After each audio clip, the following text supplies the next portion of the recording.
Before we begin this episode, I want to give a shout out to all of our patrons over on patreon.com/bitterbrownfems. That includes Cristian Galindo, Evelyn Preciado, and Cassandra Tapia over on our BFF level. If you want to help support the creation of this podcast, you can go on and give us $1 in exchange for some posts, or $5 in exchange for video episodes. $10 for an extra episode every month, $15 for your name at the end of the episode, and $30 at the for your name at the beginning of the episode. Yeah, all that, you know, helps us keep this podcast going and helps us know that folks really appreciate like what we're doing over here at Bitter Brown Femmes, LCC. So thanks again for supporting us on Patreon. You can check the link in the description. That's patreon.com/bitterbrownfems. Let's start the show. All right, let's do it live. Hello, hello, hello. I am your host, Ruben, coming to you from Portland, Oregon. And yeah, we gotta cut right through it. Like this week's recession indicator is also the main topic of the day. The main recession indicator is the fact that ICE is terrorizing America. And let's talk about why that's a recession indicator. And it's basically because ICE, just like the police force, it's part of the same fucking whatchamacallit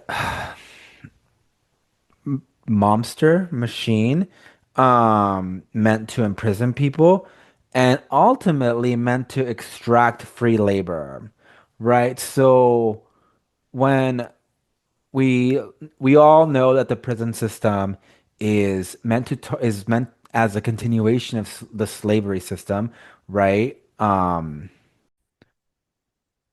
Right? So we abolished slavery, right? But then the 13th Amendment made that a little murky, right? So it was like, yeah, we abolished slavery except for in cases when people are imprisoned, essentially, right? Then people are essentially able to legally work for as little as like $1 a day. I think maybe even less. I think sometimes it's like 35 cents a day. It's like a not real wage, right? So that's why you have for-profit prisons, right? Prisons that make money, the more people get incarcerated in it. And taken from that example, ICE is also a for-profit program, right? That's why we're having the U.S. government is having extensions of the detention centers, whether it be in El Salvador or in Africa. Um, People are getting detained and then basically being sold off to these different places to work for free, right? Uh, Sorry about that. I've been fighting this goddamn cough for like a week.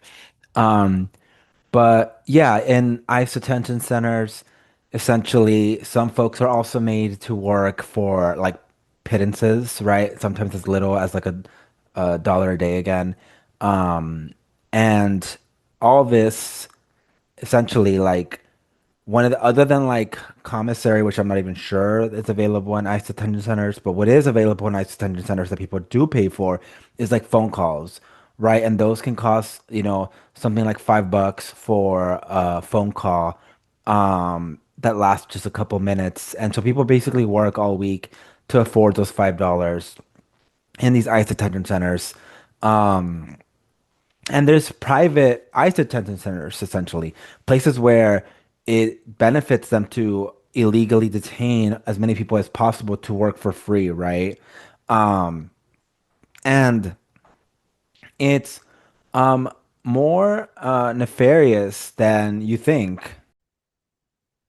On top of like these prisons like making money off the free labor, they also make deals with other companies, right? So everything that you can think of that we regularly need to live, like electricity and food and shit like that, like they make deals with other companies who provide that food, or that they pay for and they have contracts with, right? So one of the biggest ones is Aramark, which is one of the biggest providers of prison food, and they make a profit off of that, right? There's money to be made out of imprisoning folks.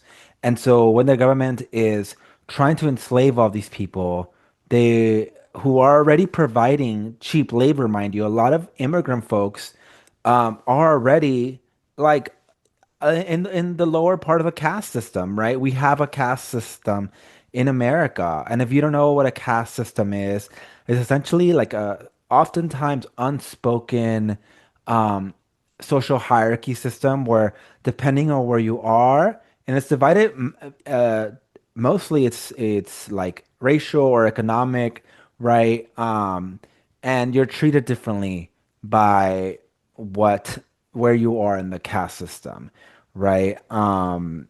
Mostly we understand the racial caste system, which, puts white people on top and due to white supremacy and black people on the bottom due to, again, to anti-blackness, which is the same thing as white supremacy essentially, or the other side of white supremacy, and everybody else falls somewhere in between. And other caste systems, economical ones, right? They have like the slave class essentially, right? And then we have like the billionaire class, right? Basically the feudal overlords. And so when you're taking a people who are already making like nothing already and imprisoning them so they can work for free essentially, that in and of itself is creating a slave class, which is worsening the already dramatic divide between folks who are undocumented and everybody else. When you are undocumented in this country, you are not allowed to have very many jobs, at least not legally, right? Like most jobs require you to have a social security number, an ID, and if you're undocumented, you or don't even have a work permit or anything like that, you can't get those jobs. And these jobs are as like, and I'm not even talking about like, you know, lawyers and all that shit, which is a whole other thing. I'm talking about like you can't even be a cashier at like the CVS or whatever. If you're undocumented in this country, you really cannot exist in public spaces. You cannot, you know, you don't even get to have the luxury of like a tax return, even though you make very little as an undocumented person. But you do pay taxes on your wages. You do pay taxes on your purchases, right? So it is just by design, being undocumented puts you in a lower space in the caste system that is unspoken in this country. Um, and it's baked in, right? And I mentioned those lower paying jobs not because I think those are the only jobs that like undocumented folks are suited for, but because other jobs, like I mentioned earlier, like law or um, you know, corporate stuff, those CEOs or the people, those firm owners or whatever, um, well, I don't know, law is probably exempt from this because they have to hire state by state. But like these big corporations, they can hire internationally because they pay for visas and all that shit to get people to who they think are talented to work for them, right? And those visas are not cheap, right? They can run tens of thousands of dollars just to have someone work for you. But if you're a corporation where money's no issue and you only want the talented people to work for you, then that money's easy to spit out, right? But it's not easy to come by. A visa in general is not easy to apply for, right? There are so many hoops to get to come to this country, quote unquote, legally. And that's assuming you even have the money to pay for all the legal hurdles that you have to come to this country, quote unquote, legally. And coming here as a refugee, which, is a human right to escape unlivable circumstances and to migrate, and it's a human nature to migrate. So barring those, the United States have stopped allowing refugees coming into this country for the most part. So there are very few ways for people to come to America and not immediately start in the lowest part of the caste system. And still, the US's broke ass still wants to put people in a lower space in the caste system and essentially make them the slave class in a legal sense. But now on to like the news that has been, you know, all over the place for the last week or so, and that is that ICE murdered Renee Good, who is a queer woman who was simply defending her neighborhood when I showed up to her neighborhood and was terrorizing it. She had just dropped off her child at school and was not terrorizing anybody. She was in the way, she was asking questions, and when ICE was telling her, giving her contradictory instructions. She was being surrounded first by ICE officers. One of them was telling her to move, the other one was telling her not to move, and they were yelling at her. And we see clearly in the video that they that she responded to their aggression by saying, "I'm not mad at you," and said it with a smile, said it as kindly as anybody can. And an ICE officer shot her to death, point blank in the face, 3 times. There's a lot that is to be unpacked there. Um, First, I think I want to talk about something that isn't covered as much, and that is the fact that Renee Good was given contradictory instructions, one of them telling her to move, the other one telling her not to move. So no matter what she did, she was in the wrong, right? That is a tactic that law enforcement uses to confuse victims and uh, paralyze their target and essentially gives them carte blanche to proceed with violence. If Renee Good would have stayed in place, she would have been shot. She decided to move and was still shot.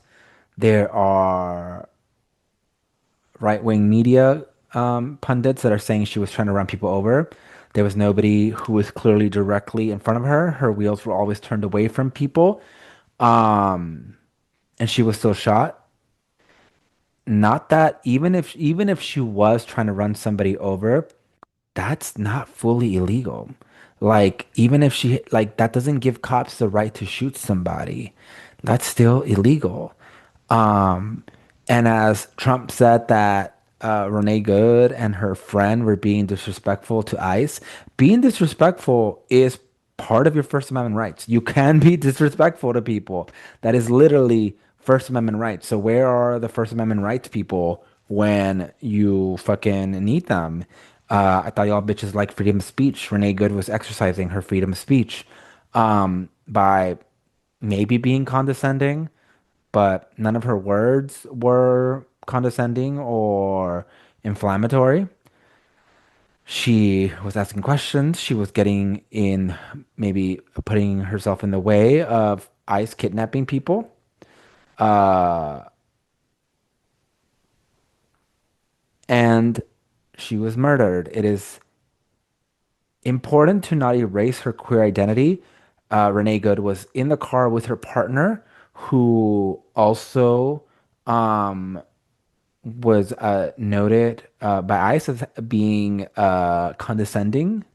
Again, that's not a crime, uh, but it is offense to their eyes that a woman, a queer woman, a clearly clear woman, right? Renee Good's partner was butch presenting. Uh, that offends them, right? When they released the video of ICE killing Renee Good, It didn't make them look less, and it didn't make ICE look less innocent at all. Um, but they wanted to present to the world this notion of like who deserves to live, right? The MAGA fandom, I don't know what the cult, they don't really care about right from wrong. They care about what they've been indoctrinated into, right? So they've already been told, like, all these marginalized people, all these unwantables, right? People of color, queer people, trans people, they don't deserve rights, they don't deserve life. So even though in this video that ICE released, and you see ICE like shooting Renee Good point blank, even though she was like clearly turning away, clearly not being an aggressor, they shot her point blank because they want to show the violence against a queer person, right? They want to show their cult that queer people are fair game, right? That queer people deserve violence for merely existing. And so this wasn't even about uh, clearing the ICE agent's name, right? Because later they also posted profiles of Renee Good, which included her pronouns, and even made fun of that. Like, oh, of course they had pronouns in their bio. As if that were a bad thing. And as if they themselves didn't have pronouns, right? Like you have to remember that like a lot of these fucking MAGA conservative idiots like don't understand even like the concept of a pronoun. So if you like ask them what their pronoun is, they'll be like, I don't have pronouns, right? Which is hilarious. Because they're fucking idiots. And that's like a for many of them, the lemming portion of the MAGA party, being an idiot is the prerequisite. And I say the lemmings because they also have their pyramid scheme, right? Their pyramid structure. There's the lemmings who are idiots who like just follow along stupidly, and then there's the more you go is like the more money people are making from this whole MAGA movement, right? Because ultimately that's what it is. It's about making the billionaire classes uh more indestructible in the grand scheme of things. Um and getting everybody to buy into that. Mind you, this is the same fucking base that was crying when their own was shot at in the January 6th protests, right? One of them even fucking made a mural of Renee Good and one of the January 6th uh, rioters that was shot on fucking AI, which reminds me again why I just don't fucking use AI, kids.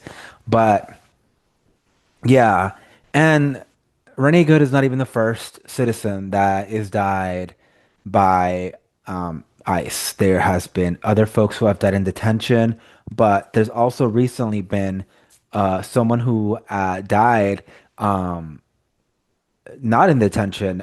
Keith Porter was shot by an off-duty ICE officer on New Year's Eve. Keith Porter, uh, as is customary in LA, shot his gun up in the air. And if you're not from the fucking hood, shut the fuck up. You don't know what the fuck that culture's like. That you shoot it in the air. You don't. It's not like apartment living like so much as other big cities. So shoot in the air, usually not a huge deal. Um, and an ICE officer uh, off duty again, came over and killed Keith Porter. He leaves behind a family in LA, and his case hasn't gotten as much press as Renee Good. I want to say a part of it is because it was not filmed and televised and put on all social media, but another part of it is because, unlike Renee Good, who is a white woman, Keith Porter was a black man, and we normalize Black Death in this country, right? Which reminds me that uh, Renee Good was shot only about a mile away from where George Floyd was shot no, was not shot, was murdered by a policeman, putting their knee and cutting off the air supply of George Floyd in 2020. So this is all Minnesota. So Minnesota right now is rioting or protesting on different levels, and they're being met with violence from the government, who sent even more ICE agents over to Minnesota. Which, like, I also want to remind folks that, like, the reason that, like, Minnesota is even being attacked is because this dumbass conservative YouTuber, Nick Shirley, swarmed a bunch of daycares throughout the state of Minnesota to supposedly expose fraud, right? And posted all over his YouTube, which became, like, the biggest, like, most watched YouTube video from, like, a non-affiliated, independent channel or some bullshit like that. But this fucking piece of shit, dude, Nick Shirley, went to all these fucking daycares and was like, "Where are the kids? Let me see the kids." And it's like, "Why are the windows blacked out?" And I was like, "Bitch, it's a daycare. It's so that weirdos like you don't fucking spy on kids like that." And so he went to a bunch of these daycares, said there was a bunch of fraud happening.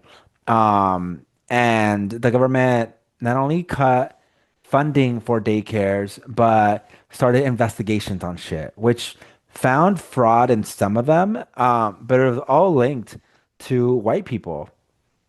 The biggest like frauds in this daycare scheme, which I'm sure is not even unique to Minnesota, we're just white people. And yet immigrants are the ones paying for this shit. Immigrants are the ones paying for the crimes of white people. They're being scapegoated. So ICE is was being sicked even more in Minnesota, who has like a large Somali population, which also like another reason Minnesota is being attacked is because of that, and because Ilhan Omar's relationship to Minnesota. Um, and this has begun out, months ago when Trump began attacking them, and Somalis responded uh, with humor, right, pretending that they were owed Minneapolis and Minnesota. But this is just like a long, like, chain of racist events that have led us to this, right?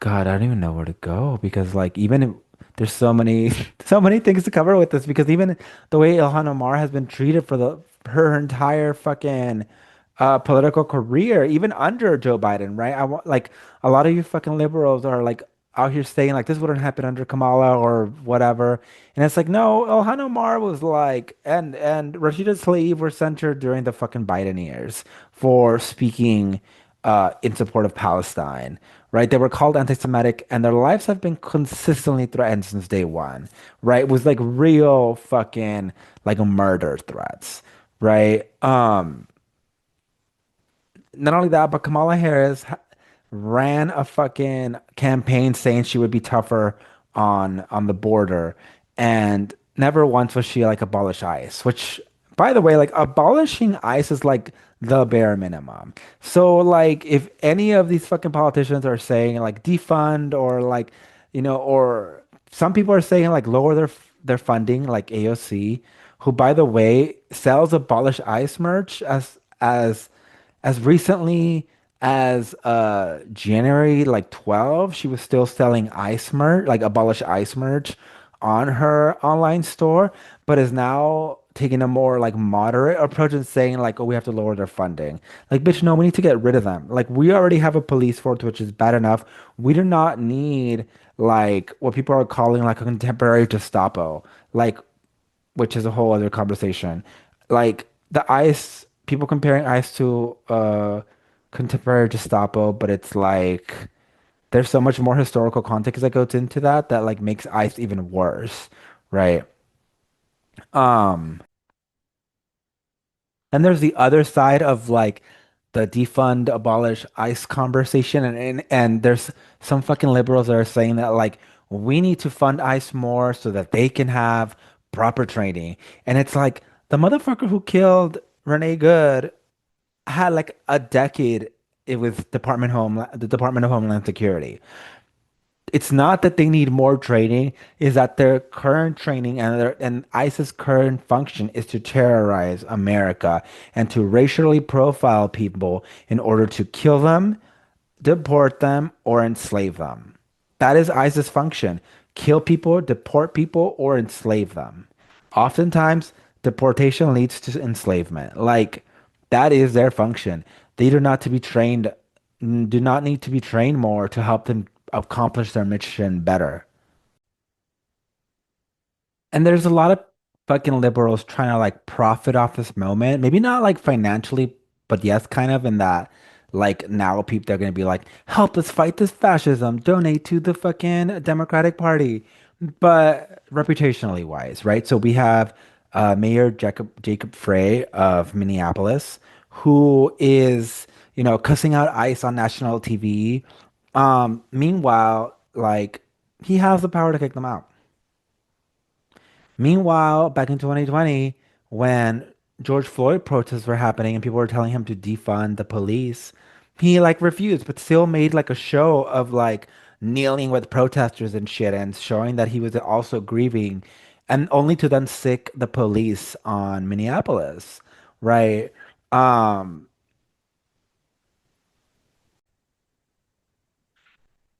there are about like 70 Democrats on paper who voted to raise ISIS funding, actually.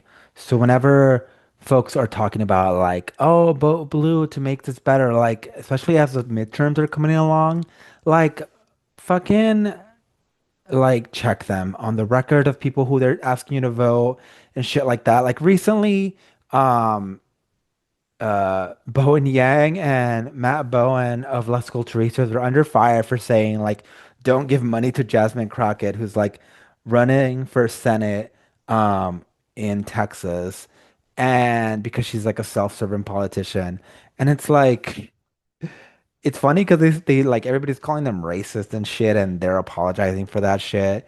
But it's kind of like Jasmine Crockett voted to like to help keep funding Israel. She will not condemn Israel. Like, one, like, she's not out here asking to abolish ICE either. Like, maybe the way they worded shit was wrong, but it's like, um, it's a lot of these self-serving, like, Democrats who want to look like they're doing something uh, just by being contradictory to Trump, but in words only, not in like action. Right. So we have like Gavin Newsom also is another example of like somebody who's like, Trump sucks. Like, aren't isn't California great? And all I'm doing is great because like Gavin Newsom is like trying to position himself for like a 2028 run for president. Meanwhile, like it's been like a week since Renee Good was shot, and he has not said a word about that. And ICE is still terrorizing California.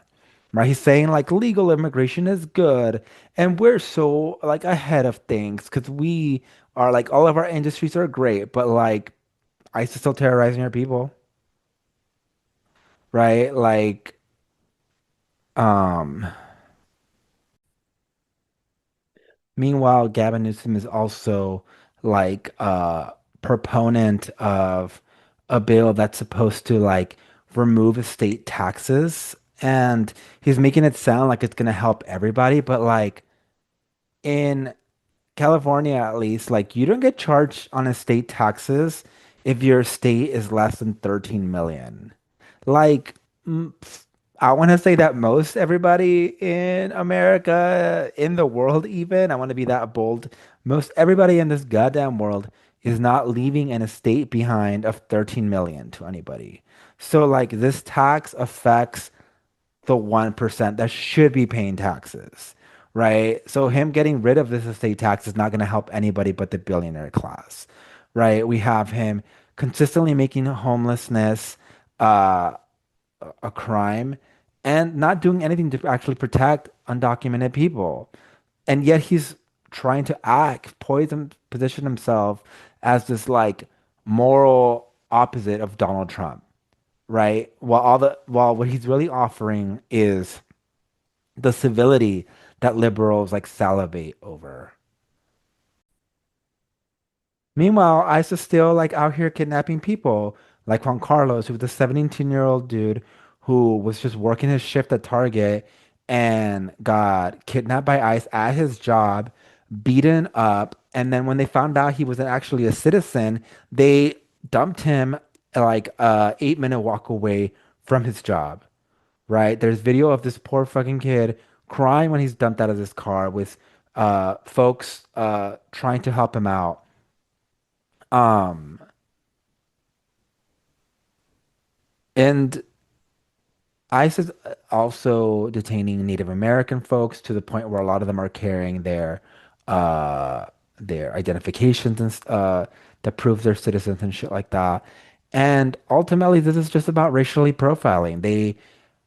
It is most proof by the fact that a priest was recently detained by ICE when they pointed guns at him and told him that if asked him if he was afraid, and they keep repeating no.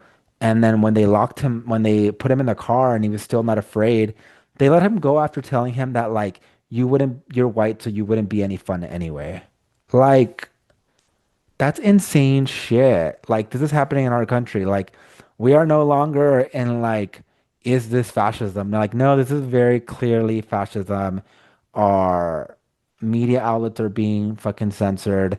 What was it? CBS was completely bought out, and now we have Barry Wise running that shit, censoring and like there was supposed to be like a 60-minute special on like Epstein and shit like that that was supposed to like expose more people, but she didn't let it run on CBS.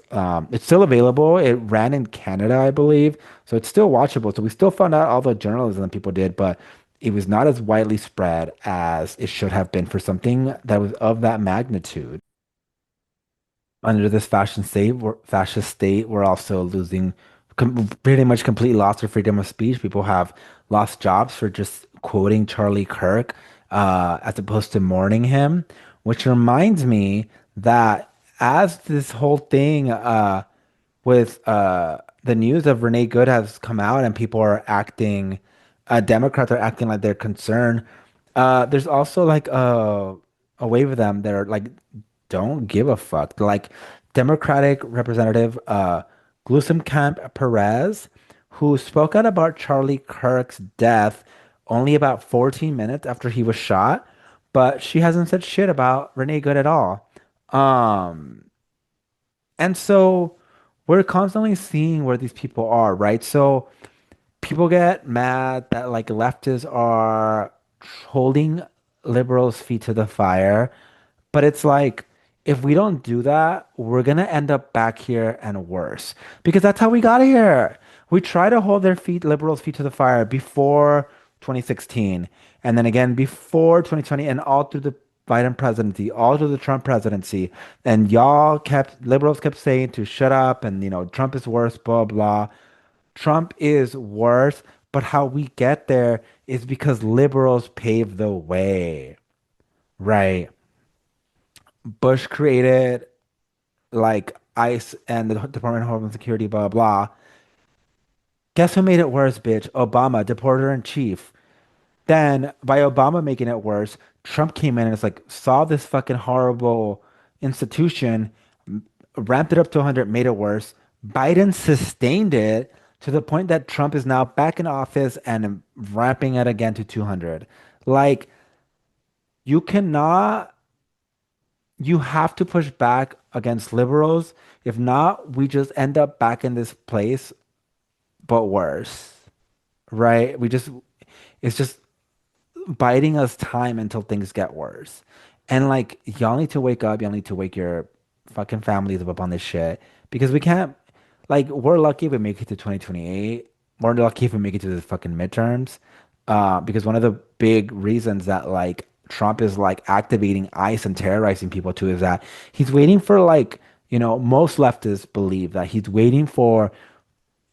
poking the bear, right? He's poking the general public, terrorizing general public, waiting for like a breaking point where the general public fights back in a very tangible way against ICE and his un illegal, essentially terrorizing of the population. He's waiting for us to snap back at them so that he can then insert martial law, and that would suspend elections. How it would make it so that people are forced to um, basically stay at their homes and not do anything at all that would ruffle feathers of the government. So,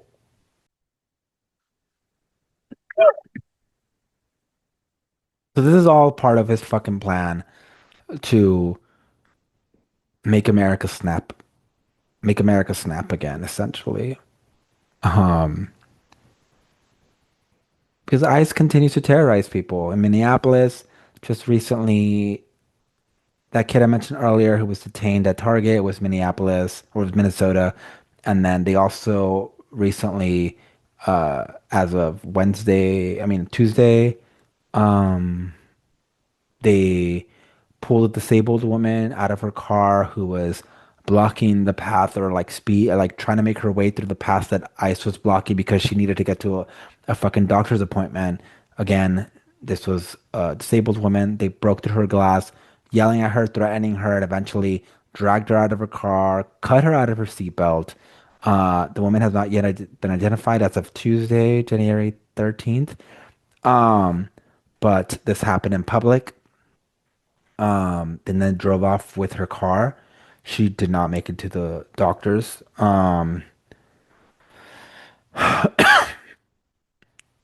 Two people were shot in Portland, um, by ICE agents. They managed to run away and eventually call ambulance to make it to the hospital. But yeah, they are trying to again kill, deport, enslave. Um, and all of that to get Americans to snap in order to install martial law is what a lot of leftists believe this is leading to. Um, and the proof is kind of in the pudding.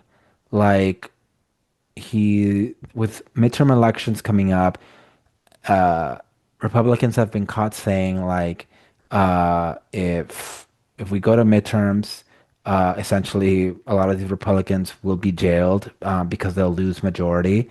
They're already super unpopular. Like something I want to remind people of is as we're watching all this shit is that like Trump is not popular. Like it seems like he's all powerful because he's doing all this shit, but people do not support like the shit that he's doing, right? Like he's wildly unpopular. And the more and he knows that and that's why he keeps like squeezing his grasp upon Americans, right? And everybody who lives in the US. So, I mean, all this shit is bad news. There is hope in the fact that he is unpopular. People are getting activated. And on that note, to get activated, join orgs around you, right? Like recently there was a comment on one of our latest episodes that was like, or one of the last episodes of last season that like said like, oh, there's, what can we do essentially? And it's like you can join orgs, you can join unions, you can join DSA chapters.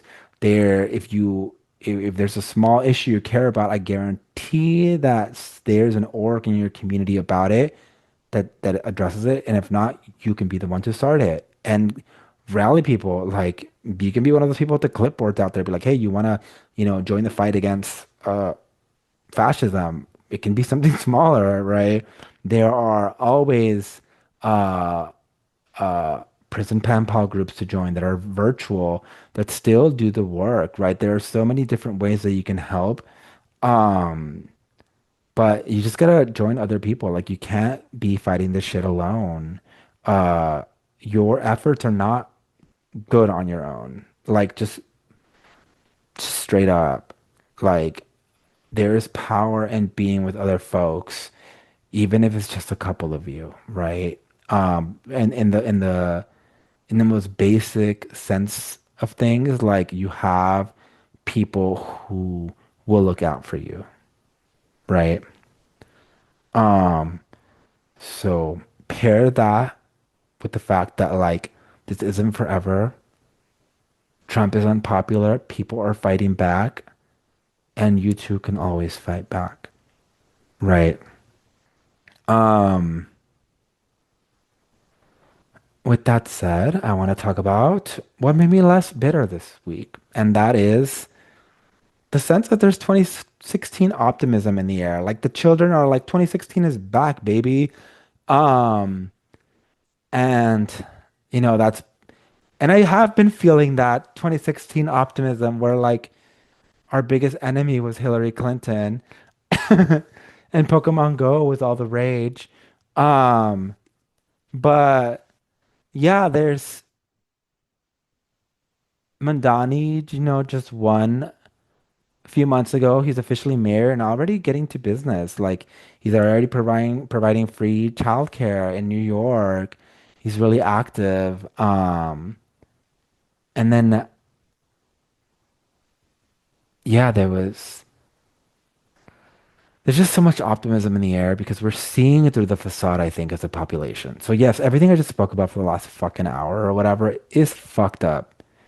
It is horrendous. And yet we are not taking it lying down. A part of it is that we learn our lessons from 2020 and the last few years, and people are waking up to liberals' uselessness. And we're doing something about it. And so that all is giving me optimism. Uh, Along with that, like 2016 was a good year in music. So, and a lot of the artists who released music then are like threatening to release music now. So I want to hold on to that optimism. I don't, even though things are bad, like I don't subscribe to nihilism. I think that was one of the big wedges between me and Cassandra is that like she was very nihilistic about things and I just can't subscribe to that. There is no point in living for me if it's all doomed.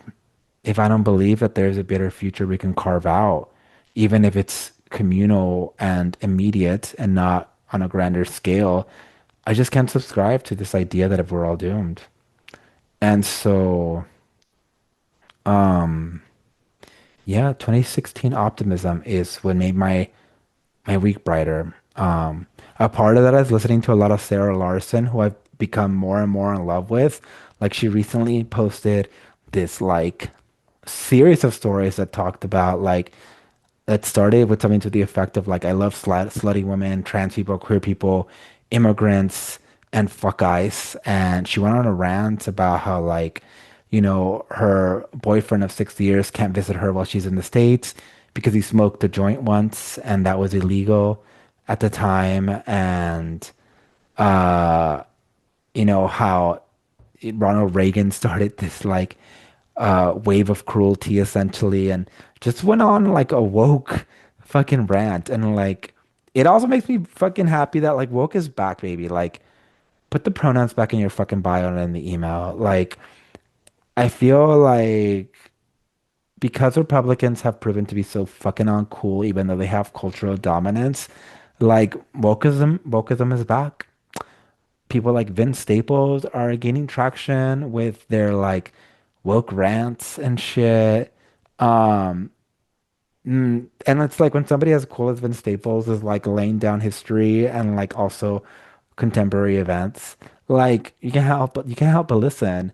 And anyone who's like in opposition of somebody like him kind of seems like a fucking loser. 'Cause on the other side of that shit, you have fucking JD Vance's whack ass. Um, yeah, so I'm filled with a lot of hope, and that's what made me less bitter this week. All right, y'all.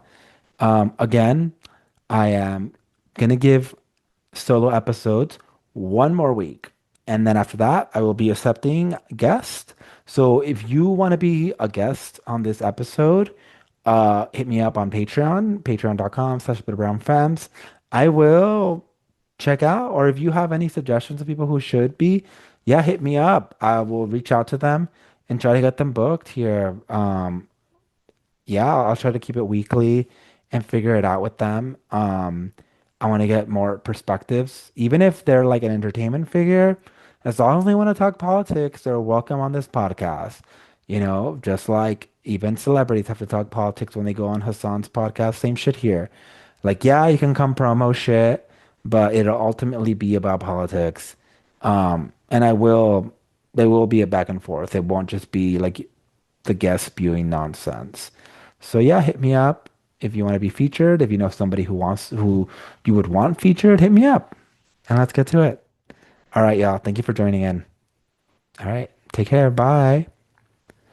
All right, before we get end this episode, I want to give a shout out to our I Know Her level patrons, and that is Fernando Peña, Selena Portera, Miranda y Magdalena Saucedo, Ronnie Leiva, and Bianca Garcia.